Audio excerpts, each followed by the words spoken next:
What's going on, guys, and welcome back to another video. So I want to explain what is happening right now. First, Nancy Pelosi, and this is according to multiple reports, Nancy Pelosi is floating a new deal with centrist Democrats. She's trying to get this group of 9 centrist Democrats to back down from their opposition of that $3.5 trillion budget resolution bill.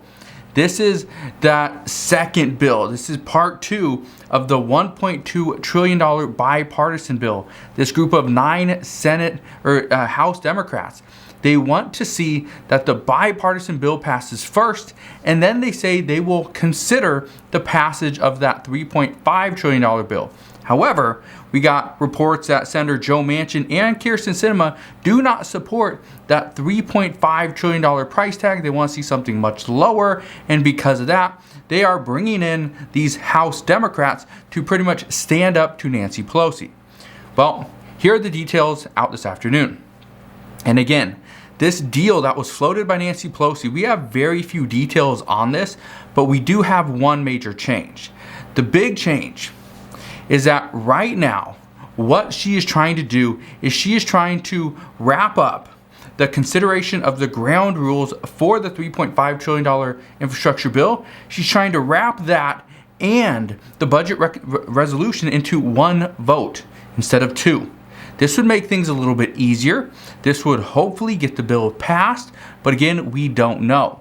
According to reports, Representative Gottheimer was going to take that deal back to the other representatives in the House, the other 8, and see what kind of deal they can put together, if this is something they're willing to accept. As of right now, as of shooting this video, we don't have any details. But as we do, tomorrow morning, I promise I will fill you in on all the latest news and updates. So again, if you watch this video, make sure you watch tomorrow morning as well, because things could change very quickly. Here's something else we're hearing. Right now, Senator Joe Manchin, he has stated that he doesn't support the $3.5 trillion bill, and he's warning House Democrats not to hold the $1.2 trillion bipartisan legislation hostage. He says, and again, he's one of the ones that helped create and craft this bill. So yes, he does not want his bill to die in the House. Here's what he had to say, and I quote, "It would send a terrible message to American people if this bipartisan bill is held hostage." And it would. It would send a horrible message to the American people and to Democratic voters. This does not put much faith in the Democratic Party if Democrats who hold the House, the Senate, and the White House can't come to an agreement and pass legislation for the American people. Well, this is the exact same scenario that Mitch McConnell last year, when he was Senate Majority Leader, this is exactly what he said, and he pointed this out, and he did it again months ago. He's saying that right now giving full control to Democrats in the House and the Senate was a mistake, and this would only cause a rift between the party, and nothing would ever get done. Well, right now, many worry that too many Democrats are fighting and want just their priorities to pass and included into the next bill, and this is actually causing more harm than good. So this isn't great for the American people. But let me get your thoughts on this as well. Do you think that Democrats who hold the House, the Senate, and the White House should be able to just slam anything through? Do you think that it is, or are you frustrated with Democrats right now because they have the majority in all 3 and they can't get a deal done? They're still fighting, and we're seeing delay after delay after delay. And again, we could see even more delays. What we know right now is Democrats just want all their priorities included, which is one of the reasons why Senator Bernie Sanders wanted to pass a $6 trillion infrastructure bill. However, moderates said that's too expensive, they would never go for it, which is the reason why we're at $3.5 trillion. However, we still know that centrists like Joe Manchin and Sinema, they're not even going to support that $3.5 trillion bill, which means we're going to be closer to $2 to possibly $3 trillion, which is really going to eat into how much assistance and stimulus the American people receive. Well, Nancy Pelosi, she had this to say today, and I quote, We cannot squander this majority and this Democratic White House by not passing what we need to do. And this is something that the American people have worried about for a while. They worry that Democrats won't be able to band together and provide more assistance to the American people at a time of need. Critical piece of information at a time in need. If you cannot band together for the sake of the American people and the economy, then there's really no hope, according to experts. Experts say if Democrats cannot come together when the American people need more help now than ever before, then there's really no hope for the Democratic Party. But again, that's what experts say. I'm not here to bash on Democrats. I'm not here to bash on Republicans. I'm just here to give you what everyone else is saying and provide you with the facts and updates. Here's what we know. We're going to have to wait and see what happens over the next 24 hours to see if Democrats and the centrist Democrats in the House agree with the deal that Nancy Pelosi put together. Some say that Nancy Pelosi does have the upper hand, that the centrist Democrats, if they want to get their deal done, it has to go through Nancy Pelosi. So Nancy Pelosi holds all the power right now, but some worry that Nancy Pelosi could potentially fold depending on how much pressure she gets put on her by not only the centrists in the House, but Joe Manchin and Sinema as well. And if they start pushing back and start getting Senate Majority Leader Chuck Schumer and President Biden involved, Nancy Pelosi could ultimately cave. So we'll have to wait and see. But to make matters even worse, Sinema, Senator Sinema, she said that she would not support a $3.5 trillion bill. Her spokesperson even came out today and said she would not support a $3.5 trillion bill. And his exact statement was this, and I quote, "Proceedings in the U.S. House will have no impact on Kirsten's views about what is best for our country, including the fact that she will not support a budget reconciliation bill that costs $3.5 trillion. So again, this is not great news. This is not great news if we want to see more stimulus and more assistance to the American people. We want to see free community college, 2 years. We want to see more nutrition assistance, meals for all school-age children. If we want to see elder care, child care, pay a maximum of 7% for child care, that would be great. As somebody with children, if I use child care, I would absolutely love that. And also to see the expansion of Medicare, see the extension of the child tax credit payments, and there's other payments as well. Okay, I'm going to address some new proposals here in just a minute. Some of these are okay, but I want to get your take on this as well. But right now, some are saying if the $3.5 trillion bill doesn't pass, it doesn't matter who proposes what. That's never going to pass either. So here's what we're hearing. There was actually 4 new proposals by Senators Todd Young and Cory Booker. They have 4 new proposals that I want to bring to your attention. Again, save this for the end of this after I give you the 4 proposals, because these are all about saving money, okay? And so I'm going to tell you what these are, how they work, and then you can give me your update or your feedback on it in just a minute down in the comment section below. So here's what we know.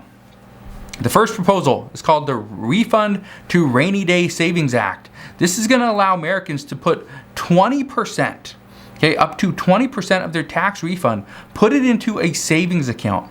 Now, I don't know exactly what what kind of rate this savings account would have. Again, savings account don't have a great interest rate on them anyway. But according to many, this is just going to encourage more people to save money in the event we have a future emergency. That is the first one. Just put money into savings account.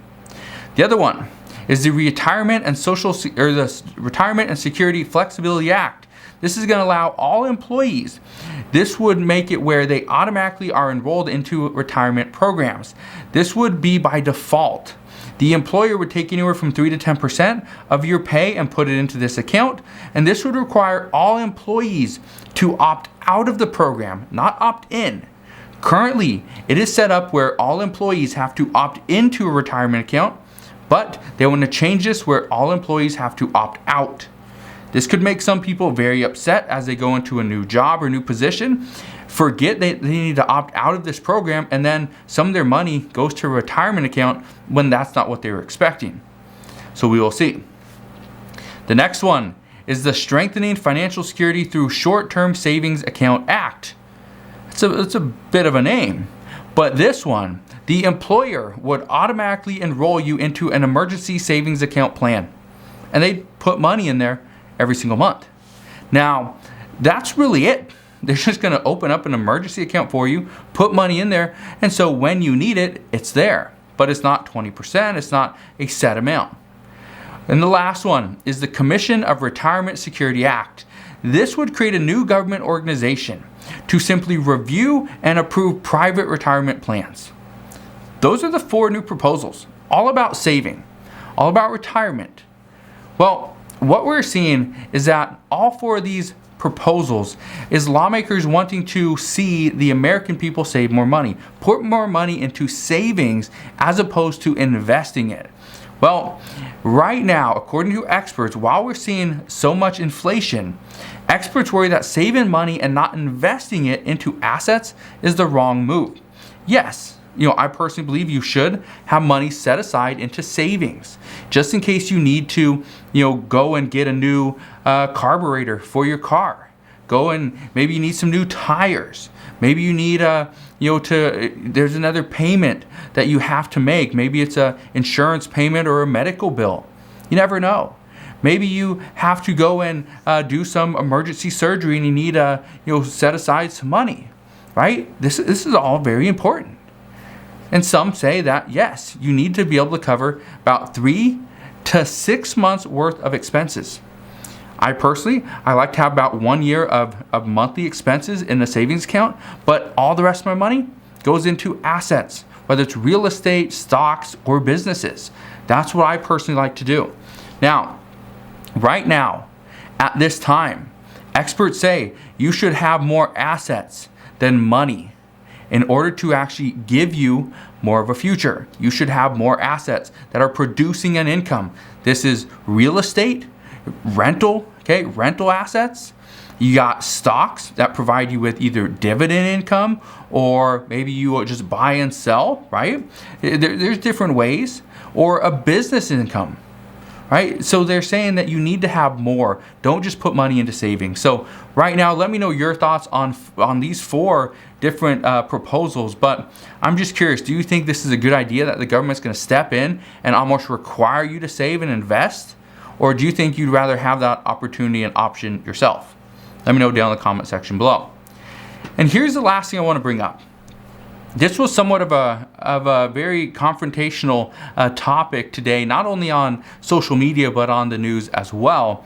But President Biden is now calling on business leaders to require a vaccine to actually work. And he said, and I quote, "Today I'm calling on more companies in the private sector to step up the vaccine requirements that will reach millions more people. If you're a business leader, a nonprofit leader, a state or local leader who has been waiting for full FDA approval to require vaccinations, I call on you now to do that. Do what I did last month, requiring employees to get vaccinated or face strict requirements." That was his exact statement today. So, I warned you guys on this earlier, and I want to just touch on this really quick, is that we are already seeing more businesses come out and say they are requiring a vaccine in order to work in person. However, many businesses, as of right now, do not want to move forward with remote learning or remote work. So, right now what we're seeing is that more are being asked to come into the office, and as you come in, you must show proof of vaccination. And this is a full vaccination, which means we could see businesses, if they require a vaccine today, we could see businesses not allow people back into their place of business, not only for the first 2 weeks, but you actually have to wait about 4 weeks, because you have to wait anywhere from 2 to 3 weeks in between your vaccine, and it doesn't go into effect until 2 weeks after that. So you're going to wait anywhere between 4 to 5 weeks to be able to go back to work. That's if they start requiring it today. So things are going to be very interesting as we move forward, but as I know more, I promise I will share more. Again, I just want to thank you guys for watching. Hopefully you have a wonderful rest of your day. Consider subscribing, and I'll see you guys on the next one.